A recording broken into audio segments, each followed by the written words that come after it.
Hello everyone, मैं चंदन कुमार आप लोगों का अपना यूट्यूब चैनल एसी क्लासेस में स्वागत है। तो चलिए मेरे दोस्त, हम लोग देख रहे थे दो चर वाले रैखिक समीकरण। दो चर वाले रैखिक समीकरण अब लगभग एकदम समाप्त द एंड के कगार पे हम लोग पहुंच गए। 3.1 2 3 4 जहां तक कि 3.5 भी देखे उसका पार्ट 1 अपलोड कर दिए। आज पार्ट 2 देखते हैं। और ये जो चैप्टर आज कवर कर रहे हैं, जो इस टाइप के जो आज क्वेश्चन कवर कर रहे हैं, ये क्वेश्चन आपको जनरल कंपटीशन के लेवल से समझ रहे हैं ना, उसमें आपको बहुत हेल्प देगा। आप कैसे बोलिए हेल्प कैसे देगा, ताकि ये जब कंसेप्ट आप समझ जाइएगा कि क्या होता है लिटरेचर से समीकरण में बदलना, तो आपको आगे चल के ये बहुत हेल्प देगा। क्लियर है? तो हम लोग चलते हैं और क्या क्वेश्चन है ये देखते हैं। क्लियर मेरे दोस्त? तो हम लोग क्वेश्चन नंबर उसमें 2 3 तक देख लिए थे। ये क्वेश्चन देख लिए थे, याद होगा आपको कि निम्न समीकरण में युग्म को प्रतिस्थापन एवं ब्रज गुणन से हल करें। तो हम लोग इसको हल करके मान निकाल के यहाँ देख लिए थे। इसके बाद बोले थे कि आ गया था हम लोग को लिटरेचर वाला। ये लिटरेचर वाला है। लिटरेचर करने का मतलब शब्द में दिया हुआ है, उसको हमको समीकरण में बदलना है। शब्द को पढ़ पढ़ के समीकरण के फॉर्म में बदल के उसको हल करना। तो बोले थे कि ये थोड़ा सा एकदम माइंड को स्थिर करके देखना है, एकदम कांस्टेंट करके। ये नहीं समझना है कि हमको समझ में नहीं आ रहा कैसे होगा। एक बार हम बनाते हैं, एक बार आप पढ़िए, दोबारा आप ट्राई कीजिए, आप भी हीरो हो जाइएगा। क्या? तो चलिए, बोल रहा कि निम्न समस्याओं में रैखिक समीकरणों के युग्म बनाएं और उनके हल यदि उनका अस्तित्व हो तो बीजीय गणितीय विधि से ज्ञात कीजिए। अब देखिए मेरे दोस्त, जहां पे भी लिटरेचर आ जाए तब ये फिक्स है कि उसका अस्तित्व होगा, तो उतना माइंड नहीं करना है, सीधा लिटरेचर को समीकरण में बदल के हल करना है डायरेक्ट। समझ रहे बात से? चलिए, तो हल करने के लिए करना क्या है कि बढ़िया से बारीकी से पढ़ना है, समझे? अच्छा से पढ़ना है और उसके बाद हल करना है। ठीक है? तो चलिए, क्वेश्चन पहले बढ़िया से पढ़ना है दोस्त। बोला कि एक छात्रावास के मासिक व्यय का एक भाग नियत है तथा शेष इस प्रकार निर्भर करता है कि छात्र ने कितने दिन भोजन लिया। जब एक विद्यार्थी एक को जो 20 दिन भोजन करता है तो 1000 रुपया छात्रावास के व्यय के लिए अदा करता है, अर्थात पे करता है। जबकि एक विद्यार्थी बी को जो 26 दिन भोजन करता है तो छात्रावास के व्यय के लिए 1180 रुपया अदा करना पड़ता है। तो नियत व्यय और प्रतिदिन के भोजन का मूल्य ज्ञात कीजिए। अगर देखिए, एक क्वेश्चन वही आ गया दोस्त, जैसे हम लोग एक नियत कार बुक किए थे कि एक नियत किराया था, फिर प्रति अतिरिक्त किलोमीटर का किराया अलग था, जो पिछले चैप्टर में देखे थे। आज उसी की जगह पे आज हॉस्टल छात्रावास के माने हॉस्टल में लड़के रहते हैं। क्लियर है दोस्त? और जब लड़के रहते हैं छात्रावास में, लड़का या लड़की कोई भी दोनों रहते हैं, तो वो दोनों की स्थिति में ये बोल रहा है कि ये कांस्टेंट कर दिया गया है कि इतना आपको मंथली लगेगा, वो पता नहीं है। बाकी जितना खाना खाइएगा उसका पैसा अलग से लगेगा, अगर नहीं खाइएगा तो पैसा बचेगा, लेकिन एक कांस्टेंट पैसा लगेगा, वो फिक्स है। आप खाना खाएं या ना खाएं, वो वही कह रहा था। आप भोजन कीजिए या ना कीजिए, एक नियत रुपया लगेगा, अब बाकी भोजन कीजिएगा तो उसको एक्स्ट्रा लगेगा। यहां तक समझ गए? क्वेश्चन कहने का यही तरीका है। तो हम लोग क्या करते हैं कि मान लेते हैं कि जो नियत पैसा जो लगेगा हमें पता नहीं है, वो एक्स है। क्लियर है? तो चलिए, तो ऐसा ही करना है, हाल में चलना है और हाल में जाके मान लेना पहले कि माना कि नियत बोल रहा है ना कि नियत है, एक भाग नियत है, एक छात्रावास के मासिक व्यय का एक भाग नियत है। तो माना कि नियत राशि या नियत किराया बोल सकते हैं, या नियत राशि 100 रुपया है। क्या रुपया है? 100 रुपया है। और बोल रहा कि नियत है पर निर्भर करता है कि छात्र के कितने दिन भोजन लिया गया है। जब एक विद्यार्थी एक हो, अब देखिए, अब दिन है तो हम समझते हैं कि प्रतिदिन भोजन का किराया जो अतिरिक्त है उसको मान लेते हैं कि जो प्रतिदिन भोजन की राशि कितना है दोस्त, तो वो हमें 22 रुपया पे करना पड़ता है। कितना रुपया? 22 रुपया। क्लियर है? तब देखिए, जब ये देखिए ये एक्स है और ये 22 है, अर्थात एगो एक्स और एक वाई, यह एकदम कांस्टेंट है, खाना खाइए या ना खाइए ₹1 देना पड़ेगा। तो अब प्रश्न से चलते हैं। प्रश्न क्या कह रहा कि एक लड़का है, कौन लड़का है? एक, कोई एक लड़का है, ए से डिनोट किया है, नाम नहीं है, लेकिन अब जान लीजिए कि ए कोई है जो 20 दिन भोजन करता है तो 1000 रुपया पे करता है हॉस्टल में, अर्थात उसका जो कांस्टेंट रुपया ₹100 है, ये तो फिक्स है। अब 20 दिन भोजन किया तो एक दिन का भोजन के रुपया ₹22, तो 20 दिन भोजन कर रहा था, 20 गुने 22, और टोटल दिया कितना? तो दिया 1000। 1000 क्या किया? पे किया। अर्थात x प्लस 20y, ये समीकरण फर्स्ट बन गया। क्लियर? अब बी है। अब पुनः प्रश्न से चलते हैं, पुनः प्रश्न से। तो एक बी है लड़का, कौन है? बी। बी 26 दिन भोजन करता है, तो इसका भी तो कांस्टेंट तो ₹100 इसको भी लगेगा, लेकिन ये भोजन किया 26 दिन, तो इसका 26 गुने 22 हो जाएगा दोस्त, और बराबर ये पैसा कितना दिया? तो ₹1180 बिल्कुल देगा ज्यादा, क्योंकि ये ज्यादा दिन भोजन किया है ना, तो ये ज्यादा दिया। चलिए अब क्या करना है? तो ए क्या बन जाएगा? ए बन जाएगा x प्लस 26y बराबर 1180 समीकरण, इसको सेकेंड यही क्लियर। चलिए अब देखिए, हम लोग जानते हैं कि जब इस प्रकार से समीकरण आ गया तो हम आराम से बना लेंगे, क्या? या तो विलोपन या प्रतिस्थापन, लेकिन हम लोगों को तो इजी वे में विलोपन है, तो विलोपन यूज करेंगे और यहाँ पे लिख देंगे कि समीकरण एक तथा दो से, समीकरण 1 तथा 2 से अब विलोपन यूज कर रहे हैं, तो एक में क्या है? x प्लस 20y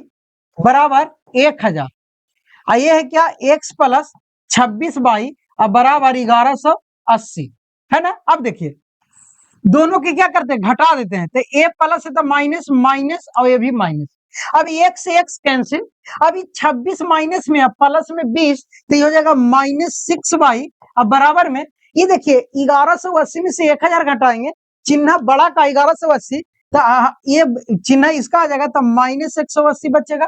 अब देखिएगा माइनस से माइनस कैंसिल, अर्थात तो बाई का जब मान निकालेंगे तो 180 बटा 6, 6 18 अर्थात 30, कितना मरतबा कटा दोस्त?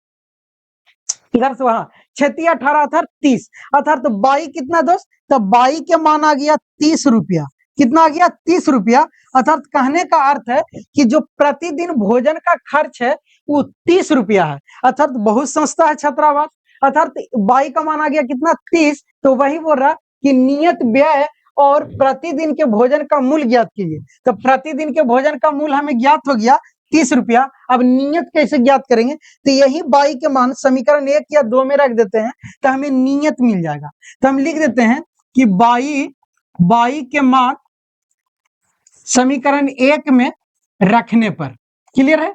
रखने पर, तो समीकरण 1 क्या है? तो समीकरण 1 है x प्लस 20y बराबर में 1000, क्लियर है? अब देखिए x प्लस 20 गुने बाई के मान, तो बाई के मान है 30, कितना है? 30 बराबर 1000, क्लियर है? अब देखिए यहाँ पे x प्लस ये 20 गुने 30 करेंगे तो 20 दिए 60, 600 हो जाएगा बराबर 1000।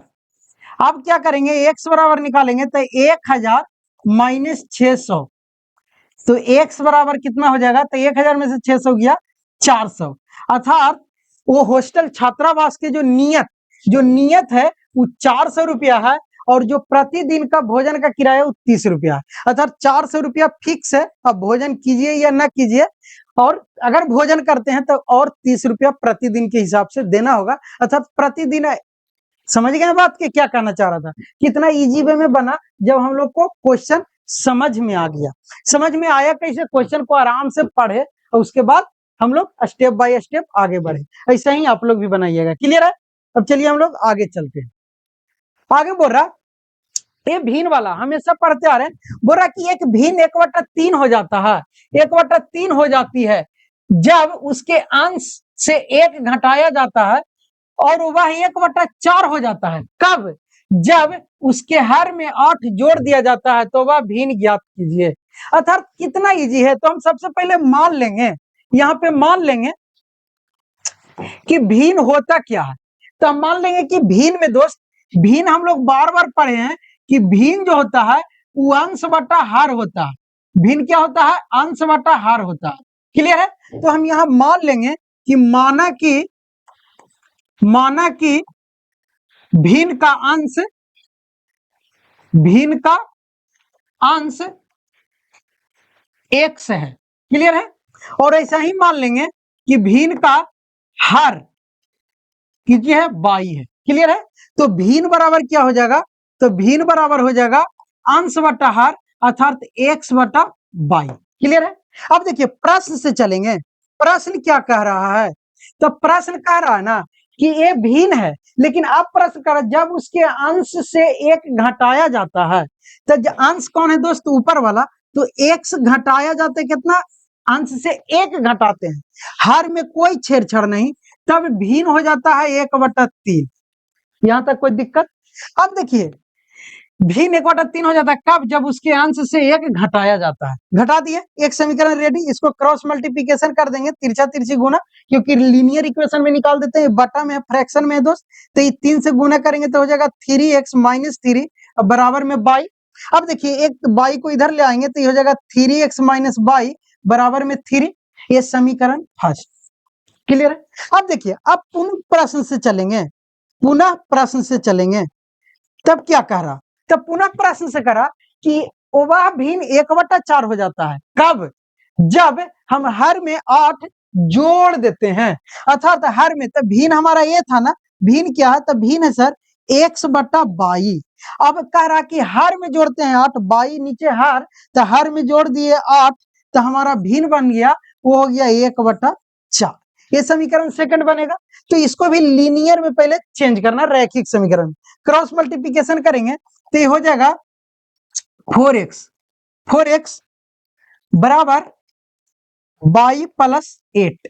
एक साइड ले आएंगे तो हो जाएगा 4x, y इधर आएगा -y बराबर में 8। ये समीकरण सेकंड। क्लियर है? अर्थात ये 4x - y बराबर में 8। क्लियर है? अब देखिए हम लोग पढ़ते आ रहे हैं कि जब ऐसा स्थिति आ जाए तब क्या करते हैं? तो कुछ नहीं करते हैं, विलोपन विधि से हल कर लेते हैं और वहीं कर लेना है आराम से। क्लियर है? तब देखिए अगर हम x को हटा दें, यही ना दोस्त, अगर हम x को हटाना चाहें 13 में 3 से गुना, लेकिन क्यों? y तो है ना, y ही हटा देते हैं। तो समीकरण 1 और 2 से चलते हैं, समीकरण 1 और 2 से। तो 1 और 2 से चलते हैं विलोपन विधि में। तो समीकरण 1 में क्या है? तो 1 में है सर वो है 3x - y बराबर 3। समीकरण 2 में क्या है? तो जब समीकरण 2 में है 4x - y बराबर में 8, है ना। अब यहाँ पे क्या करते हैं? ये माइनस, ये प्लस और ये माइनस। क्लियर है? अब देखिए ये y कैंसिल। क्लियर है? 8 + 8 है, y + 8 4x माइनस, ठीक है। चलिए y कैंसिल। अब यहाँ देखिए 4x में से 3x जाएगा -x बराबर। अब 3 8 में 8 है माइनस, बड़ा संख्या 8, 8 की चिन्ह माइनस, तो ये माइनस हो जाएगा, 8 में से 3 जाएगा 5। अब देखिए माइनस माइनस कैंसिल, अर्थात x का मान आ गया 5। x का मान कितना आ गया? 5। और x हम क्या माने हैं? तो x हमारा अंश है, अर्थात अंश आ गया 5। अंश कितना आ गया? 5। अब हमें हर निकालना है, तब ना भिन्न ज्ञात करेंगे। बोला भिन्न ज्ञात कीजिए। तो हर के लिए क्या करेंगे कि यहाँ पे x के मान समीकरण 1 में रख देते हैं। 1 में रखने पर तो क्या होगा? तो समीकरण 1 क्या है? तो समीकरण 1 है 3x - y बराबर 3। अब देखिए x के मान 5, तो 3 × 5 - y बराबर 3। अब देखिए 5 3 15, ये 3 इधर लाएंगे -3, y उधर ले जाएंगे प्लस में y। अब 15 में से 3 गया 12, आई हो गया y, अर्थात y के मान आ गया 12। अब देखिए हमारा x के मान 5, y के मान 12, और हमें भिन्न पता है x बटा y, अर्थात 5/12। अर्थात भिन्न क्या हो गया? 5/12।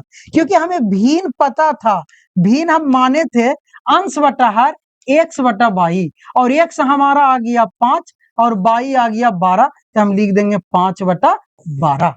कितना इजी है, या आराम से बना लेंगे। क्लियर? मैथ है ना क्या कि एकदम अच्छे समझ जाइएगा ना इसका बेसिक, तो बहुत इजी हो जाएगा। अब ये भिन्न की जगह पर कुछ कर दे, एक क्वेश्चन में 8 जोड़ने बोले था, अब 16 जोड़ना बोल दिए, या 16 घटाने बोल दे, क्या अंतर पड़ता है? कुछ नहीं। चलिए अब हम लोग आगे बढ़ते हैं।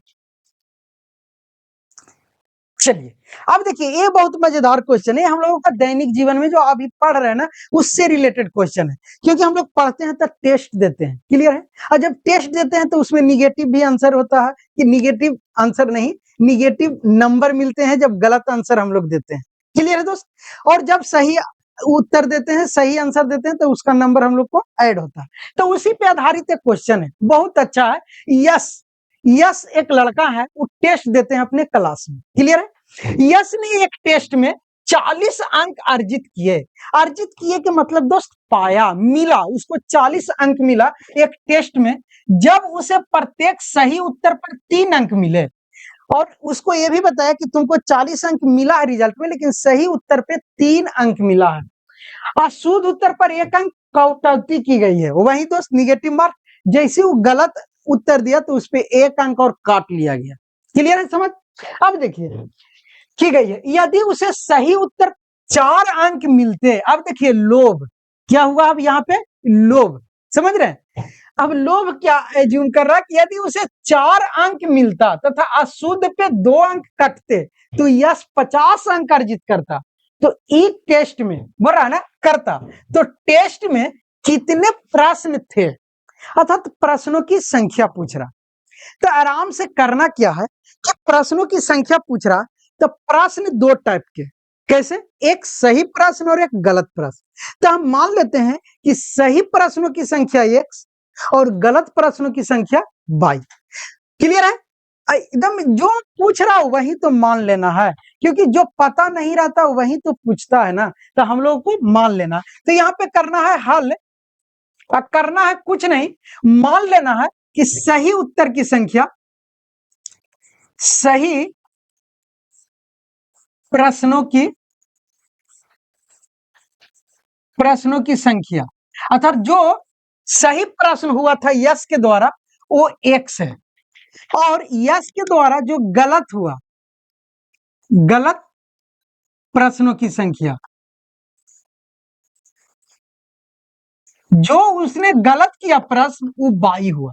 क्लियर है? अब प्रश्न से चलते हैं। प्रश्न में क्या बोल रहा कि उसको 40 अंक मिला था, कब? जब उसे सही उत्तर पर 3 अंक मिला। तो आप बताइए कि उस सही उत्तर पे 3 अंक मिला, और सही उत्तर कितना प्रश्न संख्या सही किया था? तो एक्स, और कितना अंक मिला? 3। तो एक प्रश्न पे अगर 3 अंक मिल रहा तो एक्स प्रश्न पे तो 3x, क्योंकि अगर एक वो क्वेश्चन सही किया तो उसको 3 नंबर मिला, अगर 4 या 2 को ये जब सही करता तो इसको 6 नंबर मिलता, 3 को करते तो इसको 9 नंबर मिलता। करते क्या है, 3 से गुना कर रहे हैं, ऐसा ही डॉट डॉट डॉट एक्स को प्रश्न सही कर दिया तो एक्स गुने 3 हो जाएगा ना मेरे दोस्त। क्लियर है? तो यही पे ये किया कि 3 अंक मिला, टोटल प्रश्न संख्या इसका सही कितना? एक्स, तो ये हो गया 3x। क्लियर है? अब देखिए 3x ये हो गया क्या? नंबर, इसको इतना नंबर मिला, 3x नंबर मिला, तथा अशुद्ध उत्तर पर 1 अंक की कटौती हुई। तो अशुद्ध ये प्रश्न के गो मारा था? 22 गो, तो अर्थात माइनस 1 गुने 22 हो जाएगा, 1 अंक कटा, एक प्रश्न पर 1 अंक कटा, तो 22 प्रश्न पर, तो 22 गुना 1, और टोटल इसको मिला कितना नंबर? तो 40 नंबर। कितना मिला दोस्त? तो 40 नंबर। यहां देखिएगा 40 अंक अर्जित किया था। अब जब इसको बनाएंगे तो ये हो जाएगा 3x माइनस 22 बराबर 40, समीकरण फर्स्ट। क्लियर है? पुनः प्रश्न से चलेंगे। अब हुआ लोभ। लोभ क्या हुआ? बोला कि 3 अंक काहे मिला, 4 अंक मिलता था, तो उसका लोभ का बैलेंस करने के लिए उधर 1 अंक कट रहा था, 2 अंक कटने लगा। क्लियर है? तब क्या किया कि 4 अंक, एक उत्तर पर 4 अंक मिले, तो एक उत्तर सही बना था, अर्थात 4x मिला, माइनस उसको अशुद्ध पर कितना कटा? 2 अंक, तो 22 गलत था, 22 अशुद्ध प्रश्न था, तो 2y। अब मिला कितना? कितना मिलता? 50 नंबर। अब देखिए अगर इसको दो, इसमें भी दो दो दो सब में कॉमन, तो अगर 2 कॉमन ले लेते हैं तो ये हो जाएगा x minus 2x minus by बराबर 50। क्लियर है? हम लोग जानते हैं कि कॉमन इधर भागा जाएगा तब 25 दूनी 50, अर्थात ये बन जाएगा 2x माइनस बाई बराबर 25। ये समीकरण सेकेंड। यहां तक कोई दिक्कत? कोई दिक्कत नहीं। अब करना क्या है कि विलोपन विधि से हल कर देंगे और लिख देंगे x प्लस बाई, x और बाई का मान निकाल के प्रश्नों की संख्या दोनों के जोड़ देंगे, प्रश्नों की संख्या आ गया। तो ये समीकरण 1 और 2 से चलते हैं। अब चलते हैं समीकरण 1 तथा 2 से। क्लियर है? समीकरण 1 में क्या है? तो 1 में है 3x माइनस बाई बराबर में 40। क्लियर है? और समीकरण 2 में क्या है? तो 2x माइनस बाई बराबर में 25। क्लियर है? चलिए, बराबर में 25। अब देखिए, अगर इसको घटाए ये जुटेगा और ये घटेगा, तब देखिए बाई से बाई कैंसिल, 3x में से 2x जाएगा, x बचेगा। आइए देखिए 40 में से जब 25 जाएगा तब क्या बचेगा दोस्त? तो शायद 15 बचेगा, या आप लोग देख लीजिएगा।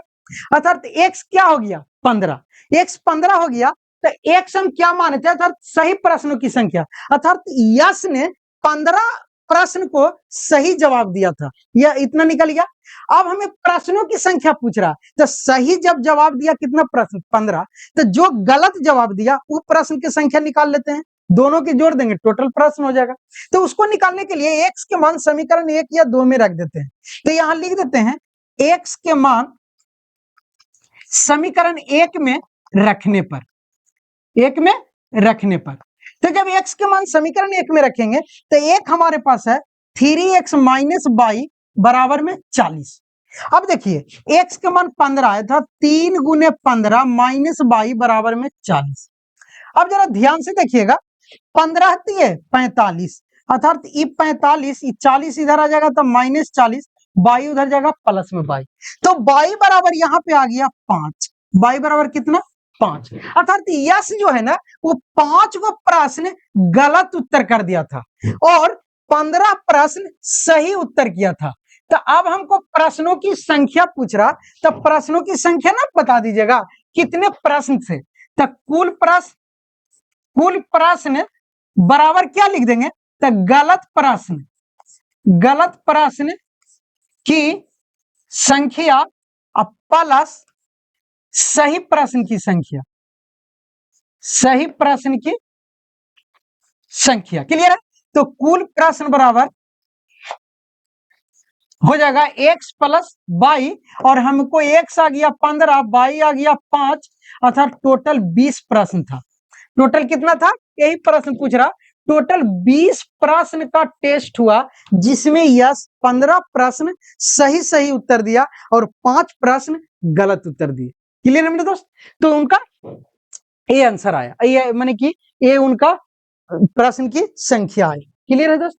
कितना इजी वे में बना। और ऐसा ही हम लोग जब कंपटीशन की तैयारी कीजिएगा 10th के बाद, तो आपको इसी टाइप से एग्जाम जब पेपर दे के आइएगा तो इसी टाइप से रिजल्ट बनते हैं।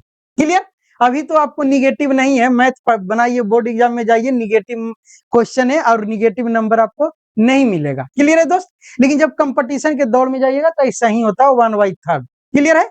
आपको गलत क्यों दिए? गलत जब आप नहीं जानते हैं तो आप उत्तर मत दीजिए। क्लियर है? छेड़छाड़ कीजिएगा, नंबर कटेगा। एक कब? जब आप कंपटीशन लेवल पे आइएगा तब। चलिए हम लोग आगे चलते हैं। सारा चीज पलाही से एकदम रेडी हो गया। क्वेश्चन नंबर ये है, एक राजमार्ग पर 2 स्थान ए और बी 100 किलोमीटर की दूरी पर है। क्लियर है? एक कार ए से तथा दूसरी कार बी से एक ही समय चलना प्रारंभ करती है। यदि एक कारें भिन्न भिन्न चालों से एक ही दिशा में चलती है तो वे 5 घंटा पश्चात मिलती है। दोनों कारों की चाल ज्ञात कीजिए। कितना इजी है मेरे दोस्त। लेकिन आप लोग डर रहे होंगे कि सर ये चाल दूरी क्या है? कुछ नहीं है। अब जान लीजिए ना कि दूरी बराबर होता क्या है। तो चाल गुने समय। मान लिया हम यहाँ से पटना से अपने घर जा रहे हैं, तो हम कोई एक चाल स्पीड से चलेंगे और घर जाने में हमें कुछ समय लगेगा, वो दोनों के गुणनफल कर देंगे तो दूरी निकल जाएगा। और यही बात को फिक्स रखना है कि डिस्टेंस फॉर्मूला होता है या दूरी बराबर होता है चाल गुने समय, और यही याद रख लेना है। अर्थात दूरी बराबर चाल गुने समय, इसी पे क्वेश्चन ही बन जाएगा। बोल रहा ना कि एक राजमार्ग है, एक राजमार्ग के मतलब एक कोई हाईवे है, एक कोई रोड है। मान लिए रोड है दोस्त, एक राजमार्ग है। क्लियर है? एक राजमार्ग जो 100 किलोमीटर है, टोटल डिस्टेंस इसका कितना है? तो टोटल डिस्टेंस इसका 100 किलोमीटर है। कितना डिस्टेंस है इसका? टोटल 100 किलोमीटर है। यहां तक कोई दिक्कत? कोई दिक्कत नहीं। अब बोला कि ए और बी 100 किलोमीटर की दूरी पे है। एक कार ए से तथा दूसरी कार बी से एक ही समय में चलना प्रारंभ करती है यदि कार भिन्न भिन्न चालों से एक ही दिशा में चले। कौन सी दिशा में चले? एक ही दिशा में चले। अर्थात कहे कि अगर यहाँ पे ए कोई कार होगा और यहां से ये चलना प्रारंभ करता है, क्लियर है, और एक ही दिशा में चल रहा, तो मान लेते हैं यहाँ पे कोई भी बी होगा कार, यहाँ पे कोई बी कार होगा, ए भी चल रहा एक ही दिशा के मतलब इधर। ऐसा नहीं समझ लीजिएगा कि ये इधर से चल रहा था, बी इधर से चल रहा, नहीं, विपरीत दिशा कहता तब अवश्य करते। लेकिन जब एक ही दिशा में था, ये यहां से चलना प्रारंभ किया और बी मान लिया थोड़ा दूर आगे से चलना प्रारंभ किया, या आप एज्यूम कर सकते हैं कि बी यहां से चलना प्रारंभ किया, ये यहां से, आप जैसा कर लीजिए, कोई इशू नहीं। क्लियर है दोस्त? अब चलिए, जब ये चलना प्रारंभ किया तो कुछ चाल से चला, तो हम मान लेंगे कि माना कि, चलिए एकदम इजी वे में समझना, माना कि कार एक की चाल 1 किलोमीटर प्रति घंटा, 1 किलोमीटर प्रति घंटा है। समझ रहे हैं? तो जब 1 किलोमीटर प्रति घंटा है तो ऐसा ही बी का भी चाल होगा, कार बी की चाल, तो बी का भी चाल होगा, चाल 22 किलोमीटर प्रति घंटा होगा। यहां तक कोई दिक्कत? और कोई दिक्कत नहीं। अब देखिए, वो कह रहा है एक राजमार्ग पर एक दूसरी बी की एक दूसरी एक ही समय में चलना प्रारंभ करती है, तो समय दोनों का फिक्स है। यदि एक कार भिन्न भिन्न चालों से चलती है एक ही दिशा में, तो वो 5 घंटा पश्चात मिलती है, तो दोनों कारों की चाल ज्ञात करें। इसके टाइम दे दिया है 5 घंटा। ये क्या होता है ना कि ए भी चला बी भी चला, बी आगे है तो ये आगे चलते जाएगा और ए पीछे है तो ये थोड़ा पीछे रहेगा। लेकिन एक ऐसा समय आया 5 घंटा बाद, 5 घंटा बाद, 5 घंटा बाद क्या हुआ ना कि ए और बी दोनों मिल गया। क्लियर? ए और बी दोनों क्या हो गया? मिल गया। कब? 5 घंटा बाद। अर्थात तो मिला कहां? तो मिला इस 100 किलोमीटर डिस्टेंस पे, यही लिख देते हैं। क्लियर है? A B. यहां तक कोई दिक्कत? क्या हुआ कि ए और बी यहां पे दोनों मिल गया। टाइम कितना लिया? 5 घंटा। तब आप ही बताइए मेरे दोस्त कि 5 घंटा के बाद मिला, तो इतना तो माइंड सेटअप हो गया होगा कि पीछे था तो ए का चाल ज्यादा होगा बी से, तब तो बी भी चल रहा था, ए भी पीछे से चल के आगे दोनों मिल रहा। यहां तक समझ गए? तब हम अगर हम दूरी निकाले, क्या निकाले? दूरी, तो हम जानते हैं कि यहां पे अगर हम दूरी निकाले तो ए द्वारा तय की गई दूरी, ए द्वारा तय की गई दूरी, तब देखिए ए द्वारा जब तय की गई दूरी होगा तो दूरी बराबर होता है चाल गुने क्या? समय। चाल एक कितना किलोमीटर प्रति घंटा की चाल से चल रहा है? 1 किलोमीटर प्रति घंटा की चाल से चल रहा। और समय चाल गुने क्या? दूरी बराबर बोले ना, चाल गुने समय। समय कितना ले रहा? 5 घंटा। कितना ले रहा? 5 घंटा। अर्थात ये ले रहा 5 घंटा। अर्थात ए द्वारा जो दूरी तय किया गया वो 5x किलोमीटर प्रति घंटा हो गया। चलिए, अर्थात ये क्या हो गया? 5x किलोमीटर प्रति घंटा की दूरी है। क्या है दोस्त? दूरी, डिस्टेंस, किलोमीटर खाली, क्या? किलोमीटर, क्योंकि घंटा से घंटा कट जाएगा ना। तो ए द्वारा कितना डिस्टेंस तय हुआ? तो 5x किलोमीटर। यहां तक कोई दिक्कत? चलिए, अब ऐसा ही बी द्वारा तय की गई दूरी, तब बी देखिए, बी भी चल रहा था, बी चल रहा था, ये भी 5 घंटा चला, क्योंकि दोनों 5 घंटा पे मिला है, तो ये भी 5 घंटा चला, तो इसका भी समय 5 घंटा, और इसका चाल क्या है? 22 किलोमीटर प्रति घंटा, तो ये भी दूरी तय किया। तो बी द्वारा बी दूरी तय किया गया, तय किया कितना दोस्त? तो ये हो जाएगा 5 किलोमीटर, तब 5/किलोमीटर। यहां तक कोई दिक्कत? कोई दिक्कत नहीं। अर्थात ये दूरी 5y और ये 5x। चलिए अब क्या हुआ ना कि ये बता दिया कि टोटल दूरी था 100 किलोमीटर। अब आप बताइए, एक प्लेट में 4 गो स्पंज रखा हुआ है, क्लियर है? एक प्लेट में 4 गो स्पंज रखा हुआ। अब बोल रहा है क्या कि दो दो स्पंज दोनों खा लो, दो दो स्पंज दोनों खा लिया। तो अब आप ही बताइए कि दो दो स्पंज दोनों खाने का अर्थ, देखिए इतना इजी एग्जांपल इसीलिए रह रहा है कि आप लोग समझिएगा। अगर दो दो स्पंज दोनों खाया अर्थात तो वही 4 रसगुल्ला 4 स्पंज में दोनों मिलके खाया, तो वही यहाँ पे यूज कीजिए कि इसके पास टोटल 100 किलोमीटर ही दूरी था और वो 100 किलोमीटर दूरी दोनों मिल के तय किया। क्लियर है? अंतर यही है कि एक आगे था, उसको पीछे से चाल बढ़ा के उसको भी पकड़ लिया था, दूरी आपका फिक्स था कितना? 100 किलोमीटर। तो अगर हम टोटल दूरी निकालें कि दोनों द्वारा दूरी माने कितना दूरी पे मिला है ना बात के, तब कैसे निकालेंगे? तब हमारा हो जाएगा दोस्त, क्या हो जाएगा कि टोटल दूरी कितना था? 100 किलोमीटर। अब टोटल दूरी जब 100 किलोमीटर था तो उसमें से जैसे अभी बोला ना 4 स्पंज, तो यहां से ये 5x किलोमीटर दूरी तय कर लिया था, तो ये 5x किलोमीटर दूरी तय कर लिया था। क्लियर है? और उसके बाद देखिए ये 5y किलोमीटर दूरी तय किया रहा था, तो ये 5y किलोमीटर दूरी तय कर लिया। अब दोनों का अंतर था और लेकिन कितना दूरी था? तो टोटल दूरी था 100 किलोमीटर। कितना दूरी था? 100 किलोमीटर। अर्थात कहने का मेरा अर्थ ये है दोस्त कि ये यहां से ये भी गया, बात को समझना, ये टोटल दूरी तय किया 5x। क्लियर है? 5x हो गया टोटल दूरी, उसमें से ये b भी कुछ दूरी तय किया। क्लियर है? समझ रहे हैं बात के? ये b भी कुछ दूरी तय किया, तो टोटल दूरी तो 100 किलोमीटर था, अब दोनों तय किया, तो दोनों जो ये पूरा दूरी में से b वाला दूरी घटाएंगे ना दोस्त, बराबर कितना? 100 किलोमीटर। आ गया समझ में? चलिए, जैसे अरे कहने का अर्थ है कि ये 100 किलोमीटर दूरी था, बात को समझिए। मान लिए ए तो यहां से लेके यहां तक गया था, ये तो 100 किलोमीटर करवे किया दूरी तय। अब बी भी तो कुछ दूरी तय किया। अगर हम मान ले कि बी 50 किलोमीटर, ये भी तक 150 किलोमीटर कहां से आएगा? नहीं ना आएगा। तो यही 100 में से इसको भी कुछ दीजिए, तो इसको दे दीजिए कि 50 किलोमीटर यही दूरी तय किया होगा। तो वही हुआ कि ये 5x में से 5y बराबर 100 किलोमीटर। कहा कि ए एकदम यहां से चल के यहां तक पहुंचा, टोटल दूरी ये 100 किलोमीटर किया, लेकिन बी भी कुछ दूरी तय किया, तो यही दूरी में से बी वाला दूरी को घटा लीजिए। क्लियर है? वही कहना चाह रहे थे।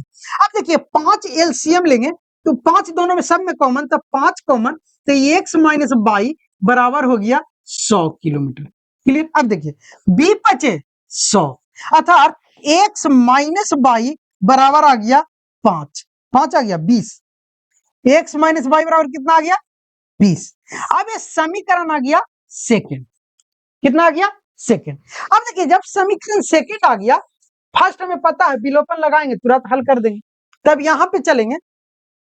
देखिए फर्स्ट समीकरण कहां है, तो फर्स्ट तो इतना दिमाग में लगा ही ना लीजिएगा कि टोटल दूरी कितना है? 100 किलोमीटर, अर्थात कार ए द्वारा और कार बाई द्वारा x प्लस बाई दोनों मिलके x किलोमीटर दूरी तय किया, तो यहां से एगो समीकरण बन गया।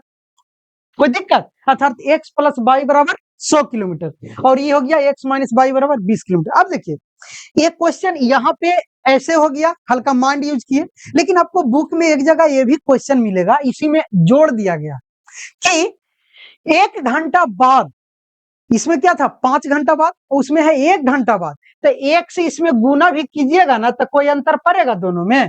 तो 1 घंटा लिखे क्वेश्चन में या ना लिखे, आप एज्यूम कीजिए कि दोनों द्वारा तय किए गए दूरी x प्लस बाई 100 किलोमीटर है, तो x प्लस बाई 100 किलोमीटर समीकरण 1, आइए हो गया समीकरण 2। समीकरण 1 और 2 से चलेंगे तो x प्लस बाई बराबर 100, आइए हो गया x माइनस बाई बराबर 20। अब हम लोग विलोपन जानते हैं, एक कट, ये तो ऐसी बाई कट रहा, काट देते हैं, तो ये हो जाएगा 2x बराबर 120। 120 कहने का मतलब कि x बराबर 120 बटा 2 अर्थात 60। कितना? x 60। अर्थात x जो था, x हम क्या माने हैं, तो x माने हैं चाल, a की चाल, अर्थात इस 60 किलोमीटर प्रति घंटा की चाल से चल रहा है। कौन? a। तब इतना फिक्स हो गया कि बी इससे कम चाल से चल रहा था, तब ने इसको छू दिया, दोनों मिल भी लिया 5 घंटा में। तब बी कैसे निकालेंगे, तो बी के लिए बाई का मान निकाल लेंगे, और बाई का मान निकालने के लिए समीकरण 1 या 2 में रख देंगे एक्स के मान। तो यहाँ पे रख देते हैं, तो ये क्या हो जाएगा, तो अगर समीकरण 1 में मान रखते हैं तो हो जाता है एक्स प्लस बाई बराबर 100। अब एक्स क्या है, तो एक्स आ गया 60 प्लस बाई बराबर 100, अर्थात यहां से अगर बाई के मान निकाले तो बाई हो जाएगा 100 माइनस 60, अर्थात बाई बराबर 40 किलोमीटर प्रति घंटा। अर्थात बी का जो चाल था, बोल रहा ना दोनों के कार की चाल ज्ञात करें, कार बी जो था वो 40 किलोमीटर प्रति घंटा की चाल से चल रहा था। ये कार क्या है, कार बी की चाल है, बी की चाल है कितना किलोमीटर प्रति घंटा की, तो 40 किलोमीटर। कार ए कितना किलोमीटर प्रति घंटा की चाल से चल रहा था, तो 60 के स्पीड से चल रहा था। तब ना 60 के स्पीड से गया, 40 के स्पीड से धीरे धीरे जा रहा था। 5 घंटा बाद दोनों मिल लिया, डिस्टेंस कितना दूरी में मिला, तो दोनों मिला के 100 किलोमीटर। क्लियर है, चलो ये क्वेश्चन हो गया यहां तक क्लियर। क्वेश्चन थोड़ा सा समझना, बस 2-3 बार बनाइएगा, क्लियर हो जाएगा। अब देखिए आगे चलते हैं। अब देखिए एक आयत वाला, हम लोग पहले भी पढ़े फिर आया, कुछ नहीं करना है। अब जैसे आयत आ गया ना, तो माइंड में सेट रखना है कि आयत के क्षेत्रफल क्या होता है। तो आयत के सर क्षेत्रफल जो होता है ना, वो लंबाई गुने चौड़ाई होता है, यही याद रखना है। अब लंबाई गुने चौड़ाई होता है ना, सारा यही यूज कर लेना है बस। बोला कि एक आयत का क्षेत्रफल 9 वर्ग इकाई कम हो जाता है यदि उसकी लंबाई 5 इकाई कम कर दी जाती है और चौड़ाई 3 इकाई बढ़ा दी जाती है। यदि हम लंबाई को 3 इकाई और चौड़ाई को 2 इकाई बढ़ा दे तो क्षेत्रफल इतना वर्ग इकाई बढ़ जाता है। तो आयत का विमायक ज्ञात करें, अर्थात विमायक के मतलब आयत के भुजा बताइए। क्लियर है, तो पहले मान लेंगे, करना कुछ नहीं है, अब मान लेना है। हल में चलेंगे, अब मान लेंगे कि माना कि आयत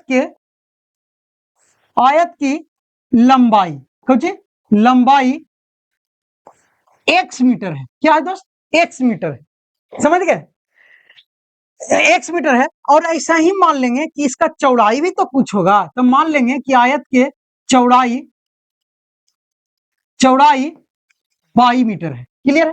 देखिए हम लोग जानते हैं कि आयत के क्षेत्रफल क्या हो जाएगा, तो सर आयत की जो क्षेत्रफल हो जाएगा ना, वो हो जाएगा, अभी बताए हैं लंबाई गुने चौड़ाई, अर्थात आयत की जो क्षेत्रफल हो जाएगा वो हो जाएगा लंबाई गुने चौड़ाई x गुने बाई।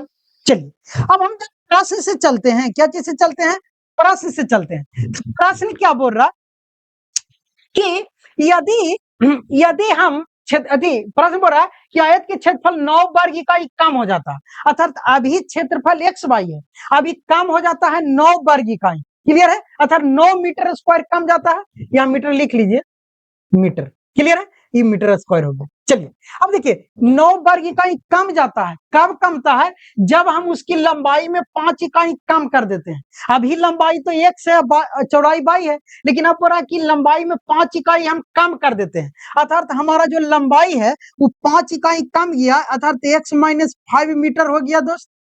चलिए अब गुना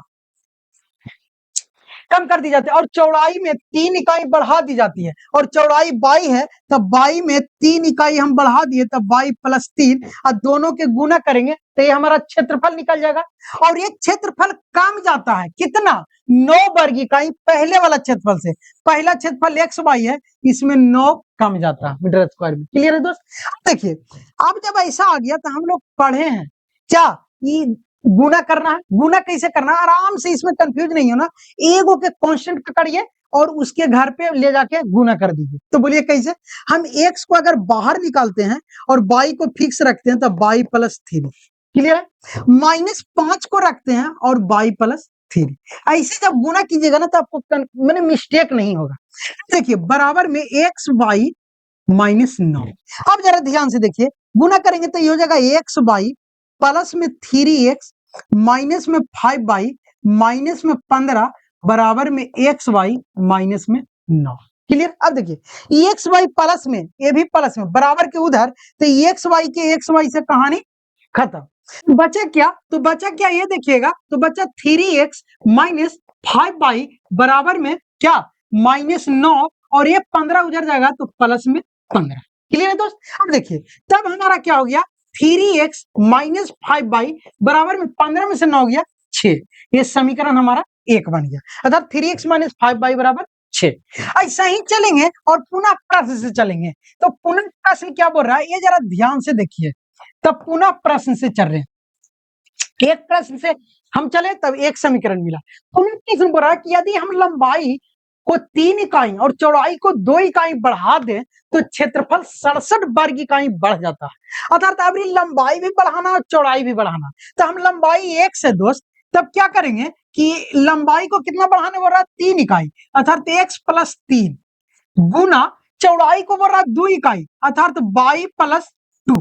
अब दोनों के जब बढ़ा दें तब हमारा कितना बढ़ जाता है क्षेत्रफल, तो एक्स वाई प्लस में 67। पहले से क्षेत्रफल कितना था एक्स वाई, तो हमारा बढ़ गया 67 वर्ग इकाई। वर्ग इकाई के कहने का अर्थ है दोस्त मीटर स्क्वायर। ये हम छोड़ के चल रहे हैं, लास्ट में हम लोग मेंशन कर लेंगे। क्लियर है दोस्त? चलिए, क्योंकि सबका यूनिट तो सेम ही है मीटर। अब देखिए अब इसको गुना करना है, तो गुना जब करेंगे तो एक्स को बाहर रखेंगे पर वाई प्लस 2 प्लस में 3 बाहर तो वाई प्लस 2 बराबर में एक्स वाई प्लस में 67 मीटर स्क्वायर। ध्यान से देखिएगा, इसको जब गुना करेंगे तो ये जाएगा एक्स वाई प्लस में 2x प्लस में 3y। क्या होगा दोस्त 3y, तो 3y प्लस में 3 दूना 6 बराबर में x प्लस 67 मीटर स्क्वायर रह देते हैं। चलिए आप देखिए ये एक्स वाई और ये एक्स वाई दोनों क्या है प्लस प्लस से बराबर है तो ये कट जाएगा। क्लियर है? तो हमारा बचेगा ये 2x प्लस 3y बराबर में ये 67 माइनस 6 अर्थात ये बचेगा 2x प्लस 3y बराबर 67 में से 6 जाएगा तो बचेगा 61। क्लियर है दोस्त? ये हमारा समीकरण सेकंड हो गया। अब जब समीकरण सेकंड आ गया, समीकरण फर्स्ट आ गया, तो हम लोग आराम से हल कर लेंगे, क्योंकि हम लोग जानते हैं समीकरण 1 और 2 से। क्लियर? तो देखिए समीकरण 1 और 2 से अगर चलते हैं तो जरा ध्यान से देखिएगा, यहाँ 3x है, यहाँ 2x है, यहाँ 5y है, यहाँ 3y है, अर्थात कोई सेम नहीं है। तो इसको करने के लिए हम लोग गुना करेंगे। अगर हम इसको 2 को अगर 6 बना दे और 3 को अगर 6 बना दे तो इजी वे में x सेम हो जाएगा। तो इसको 6 बनाने के लिए हम समीकरण इसको 3 से गुना कर देते हैं और इसको 6 बनाने के लिए हम 2 से गुना करते हैं। तब हम समीकरण में क्या चलेगा, तब यहां चलेंगे समीकरण 1 तथा 2 से, 1 तथा 2 से। तो 1 तथा 2 से चलेंगे तो ध्यान से इसमें हम 2 से गुना किए तो ये हो जाएगा 6x माइनस में 10y बराबर में 2 से गुना किए तो 6 दूना 12। क्लियर है? अब देखिए इसको 3 से गुना किए हैं तो ये क्या हो जाएगा 6x प्लस में 9y अब बराबर में क्या, तो 61 को 3 से गुना करेंगे तो देखिए 3 और 6 3 18 अर्थात कितना हो जाएगा, चलिए इसको 3 से गुना करेंगे तो 3 और 6 3 18 183 हो जाएगा। अब देखिए करना क्या है दोस्त, तो करना कुछ नहीं है, अब x को काट देंगे तो माइनस माइनस। क्लियर? अब देखिए ये x से 6x कहानी खत्म। अभी देखिए ये माइनस माइनस है अर्थात माइनस 19y हो जाएगा। अर्थात यहां अगर थोड़ा सा हम लोग कर ले तो यहां हो जाएगा, जरा ध्यान से देखिएगा, माइनस 19y बराबर, यहां देखिएगा 183 में से 12 घटाना है लेकिन चिन्ह रह जाएगा माइनस के। चिन्ह क्या चीज के रह जाएगा, माइनस के, क्योंकि 183 बड़ा है।